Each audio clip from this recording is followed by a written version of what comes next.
अस्सलाम वालेकुम और ईद मुबारक। उम्मीद है सब लोग खैरियत से होंगे। जनाब, आज की स्टोरी सुनाने जा रही हूँ। आज की स्टोरी बच्चों के लिए भी नहीं, सिर्फ बड़ों के लिए, ज़्यादातर बड़ों के लिए है और बच्चों के लिए भी बच्चे सुन सकते हैं। लेकिन ये स्टोरी जो है रियल स्टोरी है और आज की स्टोरी घर घर की कहानी है। जिस घर में भी बूढ़े माँ बाप रहते हैं और उनकी जवान औलादें हैं, आज की कहानी रियल स्टोरी है। आपको हाफ स्टोरी बिल्कुल ट्रू है और उसके आखिर की जो पोर्शन है इट्स स्टोरी बेस।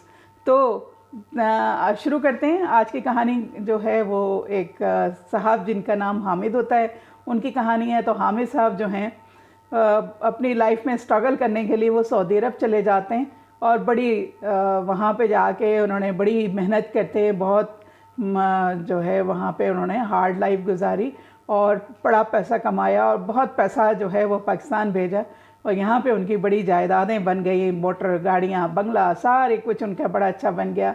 उनके 3 बेटे थे और तीनों के तीनों बहुत अच्छी तरह पढ़े लिखे और बड़े काबिल, बड़े बड़े ओहदों पे फाइज हो गए। हामिद साहब वहाँ पे शेयरिंग पे रहा करते थे सऊदी अरब में और अपना सारा काम अपने हाथ से करते थे। इवन ये कि खाना भी जो था वो उनको खुद ही पकाना पड़ता था, कपड़े भी खुद ही धोना पड़ते थे, लॉन्ड्री करनी है खुद ही कर, आपने जाना है लॉन्ड्री के लिए। वो उन्होंने एक एक पैसा बचा बचा के अपने घर पे भेजते रहे। अपनी ज़ात पे उन्होंने कोई पैसा नहीं लगाया।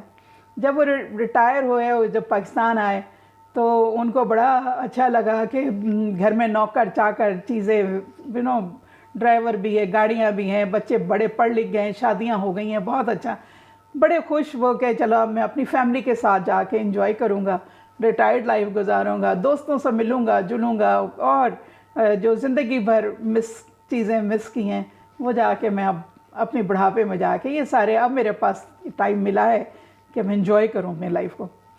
तो इस तरह से जनाब वो पाकिस्तान आके अपना लाइफ अच्छी गुजार रहे होते हैं। देखते हैं बच्चे बड़े सादतमंद हैं, उनकी बहुएँ वो भी बड़ी जो थी मोहब्बत वाली और बड़ी केयरिंग सी। घर बिल्कुल जन्नत का नमूना था और एक ही जगह उनका खाना बनता था। और हामिद साहब की जो बेगम थी वो उनके सब उनकी आगे पीछे बहुएँ फिरा करती थीं और वो किचन का ज़्यादातर उन्हीं से ही पूछ के खाना पीना सब कुछ चला करता था। उनके घर में खाना पकाने के लिए कुक भी रखा हुआ था उन्होंने। तो सब कुछ जनाब बड़ा अच्छा चल रहा, हंसी खुशी, बिल्कुल जन्नत का नमूना घर था। हामिद साहब बड़े खुश एंजॉय करने लगे।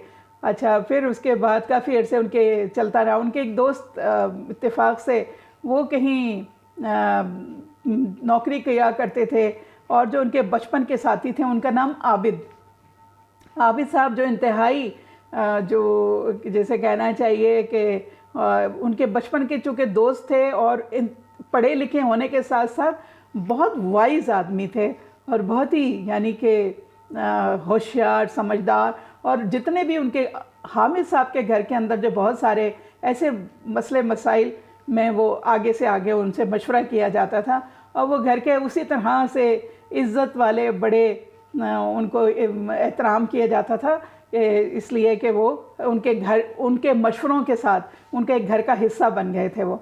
लेकिन ये था कि वो ज़ाहिर जॉब करते थे और कभी कभी हामिद साहब के पास आया करते थे मिलने मिलाने।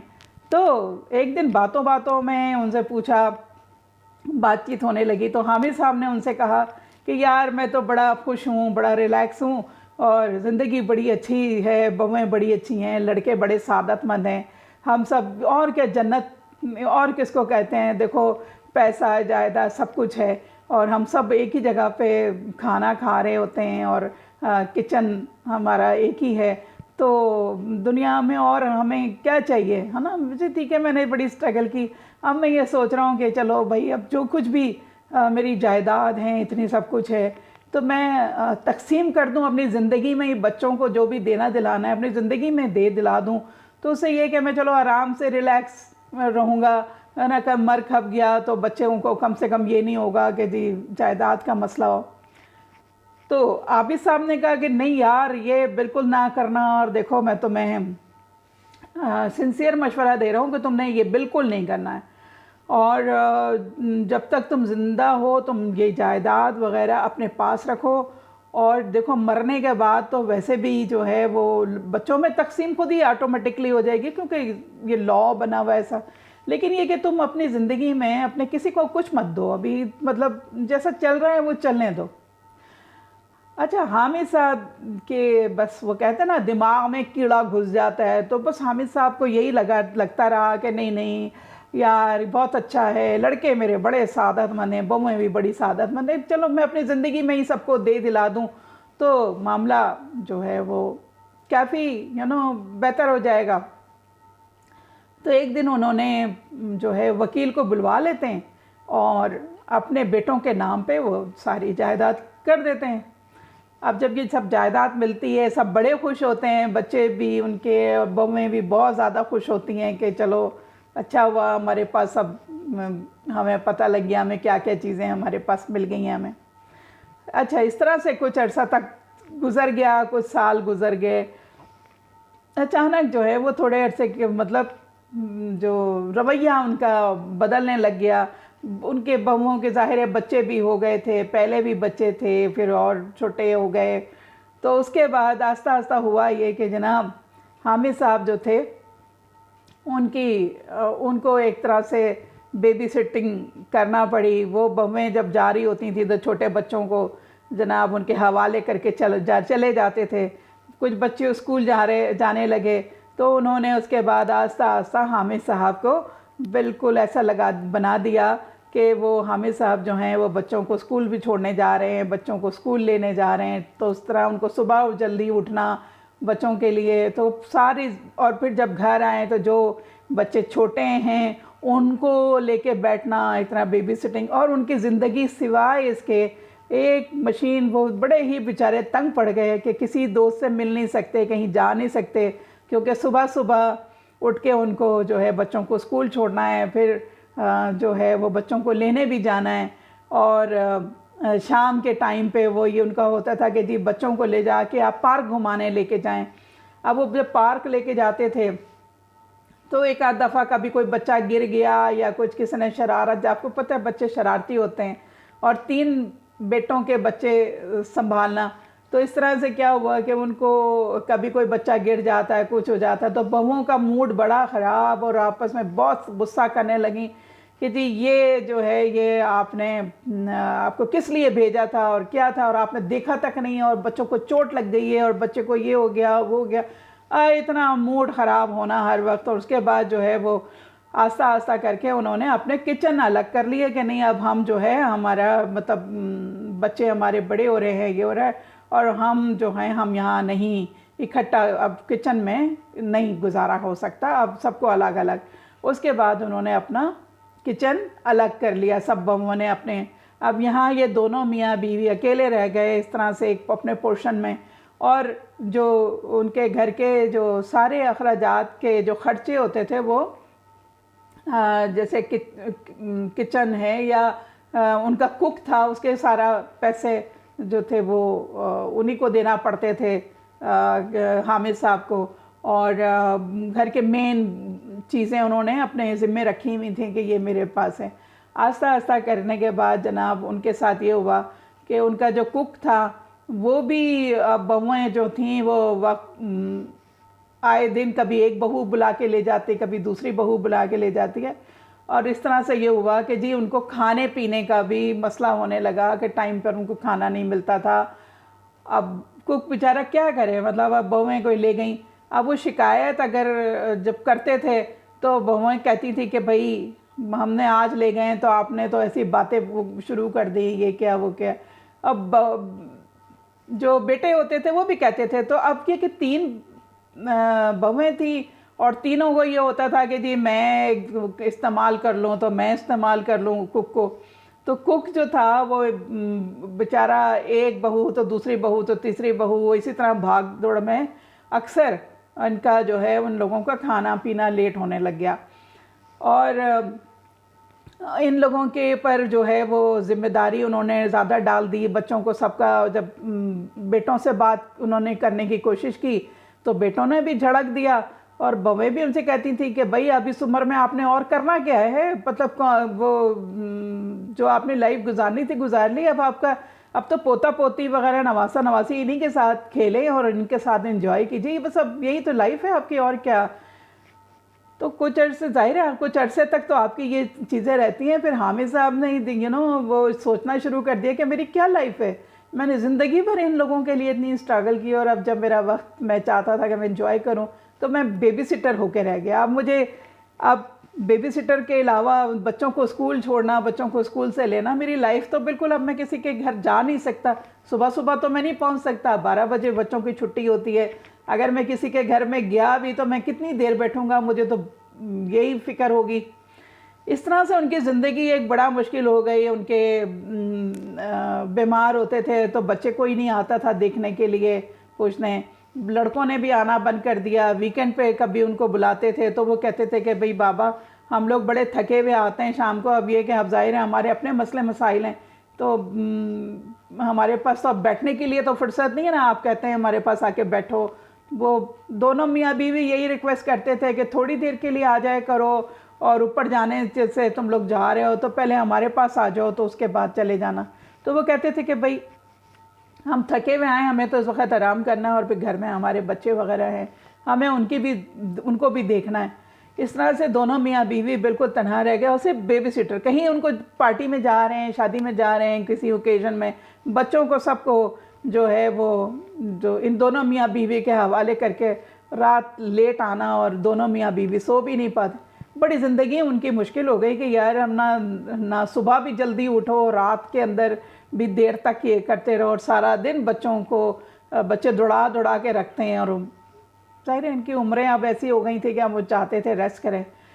तो ये सब जब सिलसिले चल रहे थे तो एक दिन आबिद साहब आ गए मिलने के लिए। उन्होंने पूछा हाँ भाई बताओ। तो हामिद साहब ने सारा अपना ऊपर जो गुजरी हुई आप बीती चल रही थी वो उन्होंने बताई कि यार हमारी ज़िंदगी तो ऐसी हो गई, किचन सबके अलग हो गए, और जनाब ये जो है अब लोग हमें सिर्फ बेबी सिटर बना दिया है, और अब तो हमें खाना भी ठीक से नहीं मिलता, हालांकि कुक के पैसे मैं ही देता हूँ किचन। लेकिन जब बच्चों से बोला तो वो तो 3 बहुएँ हैं, कोई एक टाइम भी हर रोज़ एक बुला ले मेरे लिए, हमारा तो खाना चला गया। फिर वो कहती हैं हमने कहाँ बुलाया था, हमने तो एक ही दिन बस उस दिन बुलाया, एक दफ़ा बुला लो तो आप तो हमारे ऊपर इल्ज़ाम ही लगा देते हैं, और हमें तो आपने ऐसी बात कर दी। तो वो कहने लगे कि बच्चों से बोलो, बच्चे भी कहते हैं क्या फ़र्क पड़ता है, मतलब बाबा जान अगर अब बुला लिया उसने, बच्चे को कुछ तबीयत कर रही है खाने की तो ठीक है ना, शेफ वो हमारा कुक अच्छा कुक है तो उसको बुला के ले जाते हैं।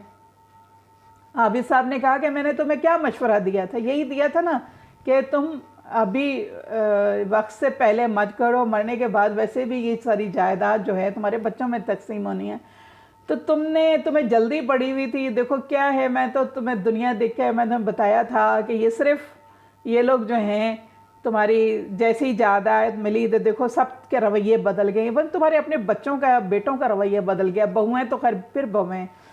तो वो उन्होंने कहा कि अब क्या करूं मैं, क्या ना अब तो हमारी ज़िंदगी तो बड़ी अजीरन हो रही है। तो उन्होंने, बच्चे भी नहीं आते हैं मेरे पास, अब हम इस बुढ़ापे में हम दोनों मियाँ बीवी अकेले कमरे में बैठे रहते हैं, है ना, सारा दिन बच्चों को घुमाते रहो, ये करते रहो, और शाम के टाइम पर बच्चे भी सब ऊपर चले जाते हैं और हम तन्हा यहाँ बैठे रहते हैं इधर अपने पोर्शन में। तो उन्होंने कहा कि अच्छा चलो ठीक है, मैं तुम्हें कुछ मशवरा देता हूँ। उन्होंने कुछ मशवरा दिया, आपस में कुछ दोनों ने सलाह मशवरा करने के बाद आबिद साहब जो थे वो चले जाते हैं। फिर एक दिन आबिद साहब जो हैं वो ऐसे टाइम पर आते हैं जब उनके सारे बच्चे घर पे मौजूद होते हैं, तो सब मिलने के लिए आते हैं। तो आबिद साहब सबके सामने वो कहते हैं कि यार हामिद तुम्हारा बहुत शुक्रिया, तुमने मेरी ज़िंदगी में इतनी मदद की, मेरी हर दफ़ा काम आए, और देखो आज तुम्हारे ही हेल्प की वजह से मैं मेरे पास इतना कुछ जो है वो सिर्फ तुम्हारी वजह से है, और मैं आज तुम्हें शुक्रिया के साथ तुम्हारी चीज़ें लौटाने आया हूँ।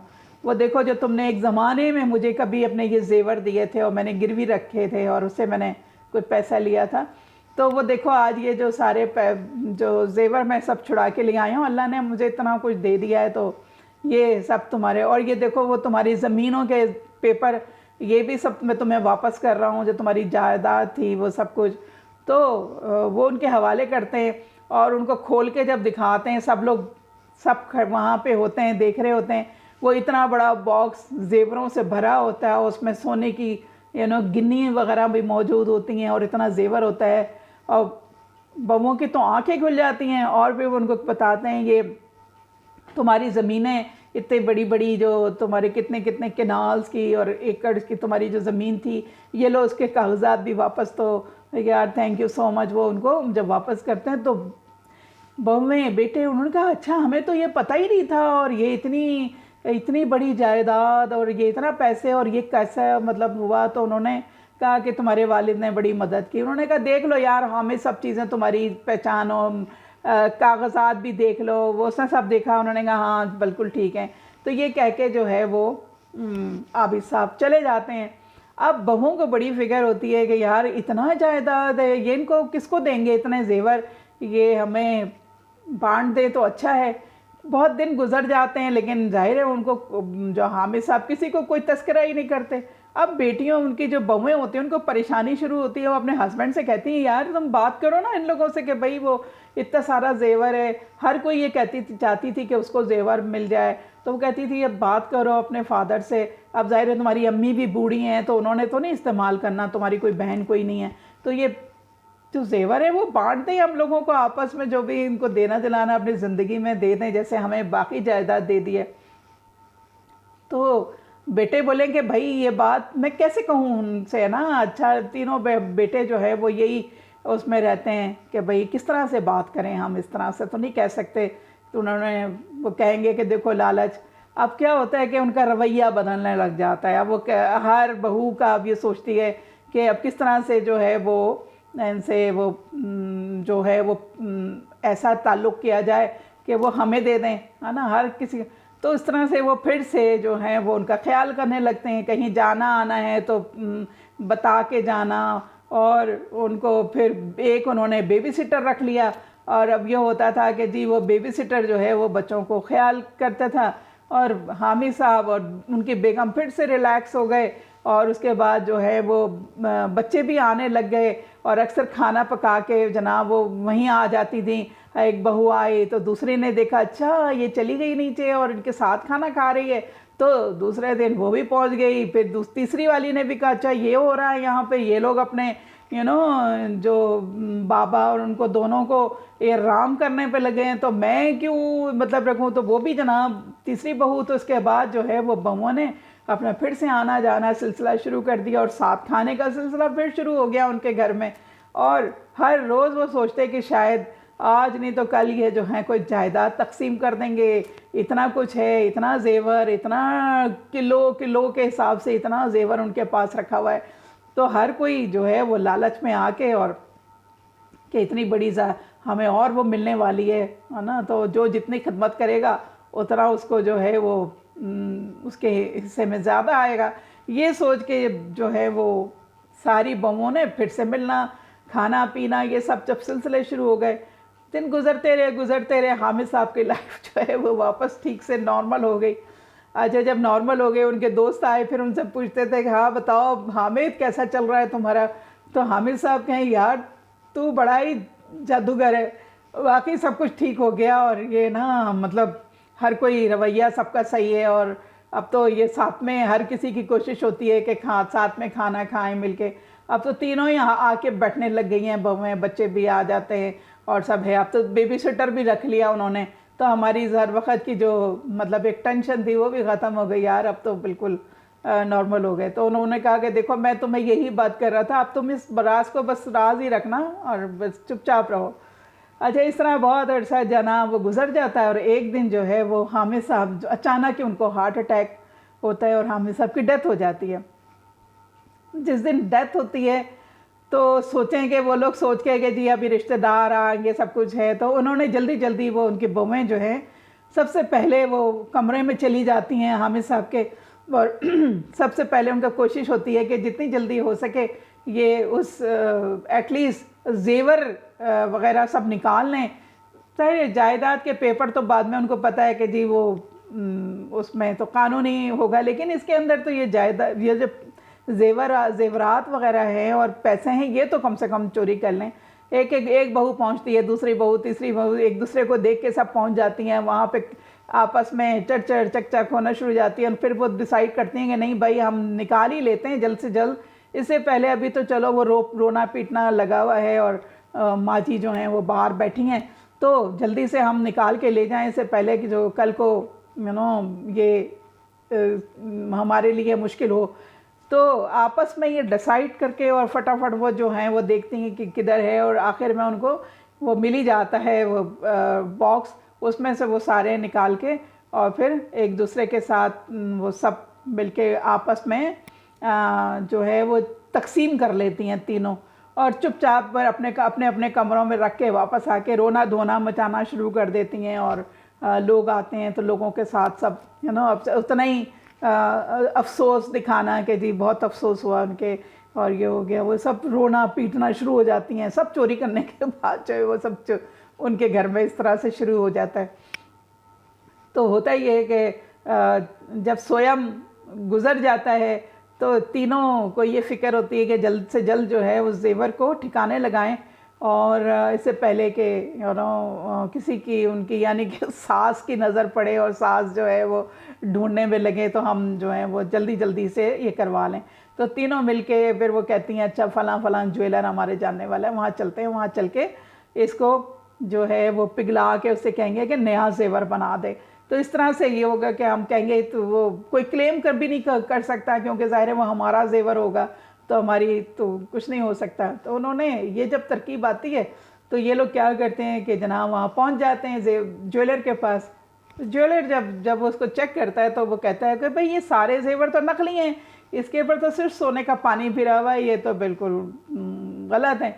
तो उनको बड़ा फिक्र होती है, एकदम परेशान हो जाती हैं कि ये कैसे, ये जिसका मतलब ये है कि अंकल आबिद जो आते थे वो बेईमान आदमी निकले। वो घर आती हैं, आने के बाद अपने शौहरों को सबको बताती हैं। उनके शौहर जो हैं वो बहुत गुस्सा उनको आता है। उन्होंने कहा कि ये हमारे साथ अंकल ने चीटिंग की, हम सारी ज़िंदगी इनके साथ, हमारे घर के फ़र्द होने के नाते इन्होंने हमारे साथ जो है वो सारा पैसा लेके, वालिद साहब ने इतना दिया तो इन्होंने जो है वो उसके बदले में हमारे साथ चीट कर नकली जेवर दे दिए। तो इत्तेफाक से चूँकि हामिद साहब की डेथ के बाद आबिद साहब का भी जो आना जाना था, ज़ाहिर स्वयं तक आए, उसके बाद वो उनका नहीं आ रहे थे वो, तो वो उन्होंने उनको बुला भेजा कि भाई आप जो हैं वो ज़रा तशरीफ़ लाइए, हमें आपसे कुछ बात करनी है। आबिद साहब घर आ जाते हैं, और जब घर आते हैं तो उनको कहा जाता है कि आपने ये देखें, ये सारी आर्टिफिशियल आपने वो जेवर दिए और असली जेवर आपने किधर, आप तो हम मरे बड़े, आप तो चीटर निकले, ये तो पुलिस केस है। तो वो ये कहते हैं कि भाई सब्र, हाँ ना, तुम लोग इतनी बातें कर रहे हो, ज़रा सब्र करो। पहली बात ये है कि ये सारे जेवर नकली है, ये मुझे भी पता है और तुम्हारे वालिद को भी पता है। दूसरा ये कि मैंने ज़िंदगी में तुम्हारे वालिद से कभी कोई पैसा नहीं लिया था, किसी किस्म के, सब झूठ था, फ्रॉड था। और वो जो जायदाद के पेपर हम तुम्हारे सामने दिए हैं वो भी सब नकली हैं। कोई ऐसी जायदाद मैंने तुम्हारे वालिद से कोई कुछ एक पैसा नहीं लिया था, और तुमने कभी सुना भी नहीं होगा कि तुम्हारे वालिद ने या तुम्हारी अम्मी भी इस बात की गवाह हैं कि कोई कभी हमने जेवर नहीं। कहते हैं मेरी अच्छी खासी जॉब है, हमेशा से अच्छी जॉब है, मुझे कोई ज़रूरत ही कभी नहीं थी। ये जो सारा हमने प्लान था ये मैंने ही हामिद को बनाया था, सिर्फ तुम लोगों की वजह से। तुम बेटों का और तुम्हारी बीवियों का रवैया इतना बुरा रहा कि तुमने मेरे दोस्त को, जो सारी ज़िंदगी जिसने इतनी मेहनत मजदूरी करके तुम लोगों को आज इतने बड़े मुकाम पे पहुंचाया कि तुम लोग लग्जरी लाइफ एंजॉय कर रहे हो, और वो जब आया था तो उसने सोचा था कि वो अपनी ज़िंदगी जो है अब गुजारेगा, आज वो लाइफ एंजॉय करेगा जो तुम लोगों ने सारी ज़िंदगी एंजॉय की है, उसी के पैसों से, उसी की कमाई के ऊपर तुम एंजॉय करते रहे। आज उसने जब सोचा कि वो आके सब करेगा तो तुम लोगों ने क्या किया उसके आगे? तुम लोगों ने उसको बेबी सिटर बना दिया, और तुम लोगों का रवैया बुरा था। तुमने उनको बुढ़ापे में किचन अलग कर लिए, और उन्हीं का जो कुक था वो तुम उनको इस्तेमाल करते थे, उनको टाइम पे खाना नहीं मिलता था। तुम लोगों को हफ्ता 20-20 दिन तक तुम्हें फुर्सत नहीं होती थी कि तुम जो हो वो अपने बाप को माँ को आके पूछो, जब तक कि वो तुम्हें बुलाते नहीं थे और तुम लोगों के नखरे होने लगे कि जी तुम्हें पास टाइम नहीं है और तुम्हारे भी बच्चे हैं, ये है वो है। तो ये सिर्फ ये सारी चीज़ें देखते हुए मैंने ही ये मशवरा दिया था कि इस तरह से कोई तरकीब की जाए, क्योंकि तुम सब लालची हो। तुम्हें पता लग गया जिस दिन से तुम्हारे नाम जायदाद हुई थी उस दिन से तुम सबके रवैये बदल गए, है ना। तो मैंने ही उनको कहा था कि ये जब जब देखो यार तुम्हारा बुढ़ापा है, मैं उसको मना कर रहा था कि तुम अपनी जायदाद किसी के हवाले नहीं करो, क्योंकि ऑटोमेटिकली जब तुम मर जाओगे तो तुम्हारी जायदाद तुम्हारे ही बच्चों के नाम जाएगी, लिहाजा तुम्हें इसकी फ़िक्र करने की ज़रूरत नहीं है। लेकिन मेरा जो दोस्त था वो चाहता था कि अपनी ज़िंदगी के अंदर ही वो सबकी जायदाद जो है सबको तुम लोगों को अपने नाम सबके कर जाए, ताकि किसी को बाद में कोई प्रॉब्लम ना हो। लेकिन तुम लोग इतने बुरे निकले कि जिस आदमी ने इतनी मेहनत करके तुम लोगों को इस मुकाम पे दिया, तुम लोगों ने उसके साथ बुरा सलूक किया। तो ये सब आर्टिफिशियल है, इसमें कोई भी चीज़, कोई सदाकत नहीं है। और उसके बाद अगर तुम फिर भी समझते हो तो तुम जाके अपनी, ये तुम्हारी वालदा बैठी हैं या कोई सबूत तुम्हारे पास नहीं है कि मैंने ये लिया। ज़ाहिर है लड़कों को पता होता है ज़िंदगी में कभी लिया ही नहीं है, तो उनके लिए वही बड़ा हैरान कुन था कि ये इस तरह से इतनी बड़ी जायदाद कहाँ से आ गई। तो इस बात पे उन्होंने कहा कि इस वजह से हमने किया। तो ये सब लोग जब सुनते हैं तो बड़ा शर्मिंदा होते हैं। तो ये हमारे लालच सामने आ गई, और क्या उनके दिल में, सबके दिलों के अंदर जितने भी लोग वहाँ पे थे, जब पता लगा तो सब ने कितना बुरा भला, तो इनको सबको बड़ा वो हुआ कि जी ये तो हमारे साथ जो है बड़ा हाथ कर गए, आबिद साहब ने ये तरकीब करके हम लोगों को तो बड़ा शर्मिंदा किया। तो ये बिल्कुल ट्रू स्टोरी थी जो हाफ आखिर का जो था, जैसे मैंने आपको बताया, बनाया हुआ था।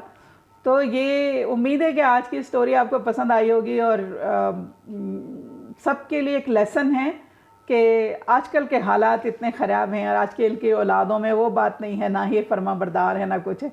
जब भी उनके हवाले ना करें कोई जायदाद वगैरह वक्त से पहले, आप अपने बुढ़ापे को एंजॉय कीजिए और कोशिश करें कि अपनी जायदाद अपने नाम रखें। वैसे भी मरने के बाद बूढ़े लोगों का यही होता है कि जी उनकी जो हिस्से की वो ना रहें, तो हिस्से की जायदाद ऑब्वियसली बच्चों में ही तकसीम होनी है। तो अपना पैसा अपने हाथ में रखें, अपनी लाइफ को एंजॉय करें। बेबी सिटर होने की ज़रूरत नहीं है, कभी कभी ठीक है, लेकिन अपने आप को जो ये टाइम है ना, एक्चुअली ये this is the real time जब आप लोगों से मिलें, बैठें। ये वक्त ऐसा है आपको किसी चीज़ की हरी नहीं होती, जल्दबाजी नहीं है, ऑफिस जाना है, ये है, जिम्मेदारियां हैं, सब जिम्मेदारियां आप अब अपने लिए जीना सीखें, अपने आप को वक्त दीजिए, अपने दोस्तों के साथ मिलें, एंजॉय करें, अपनी लाइफ को वक्त से पहले ख़त्म ना करें। This is your real life after 60. Enjoy your life. Have a lovely evening and happy Eid and good night.